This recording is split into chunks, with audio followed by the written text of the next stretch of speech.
মালদ্বীপে যারা যাইতে ইচ্ছুক, ভালো কোনো লোক পাচ্ছে না, ভালো কোনো মাধ্যম পাচ্ছে না, তাদের জন্য সুবর্ণ সুযোগ চলে আসছে। মালদ্বীপের এই মুহূর্তে বর্তমানে ভিসা চালু আছে, যে কোনো মুহূর্তে ভিসাটা বন্ধ হয়ে যাইতে পারে। তো এই মুহূর্তে আমাদের কোম্পানির মধ্যে একটা লোক লাগবে টাইস মিশনে, অর্থাৎ টাইস মিস্ত্রি একটা লোক লাগবে, ভালো সিনিয়র হইতে হবে। স্যালারি হবে 350 ইউরো, যা বাংলাদেশে 40 প্লাস মাইনাস হবে।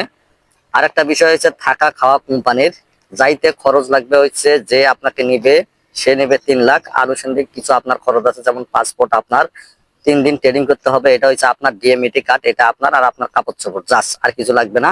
আর একটা বিষয় হচ্ছে, অনেকে ভাবতে পারেন যে ভাই আপনি কি লোক নেন না, ভাই আমি লোক নেন, আমিও যাচ্ছি। ওই কোম্পানি থেকে আমাকে জানানো হয়েছে যদি টাইসের কাজ কেউ জানে, কেউ যাইতে যদি ইচ্ছুক থাকে, একজন লোক লাগবে, মাত্র একজন লোক নেবে। তো অবশ্যই যদি যাইতে চান তাহলে এই ভিডিওর নিচে কমেন্ট বক্সে কমেন্ট করবেন, আমি আপনাকে সরাসরি নাম্বার দিয়ে দেবো, তার সাথে সরাসরি কথা বলে নেবেন। ধন্যবাদ।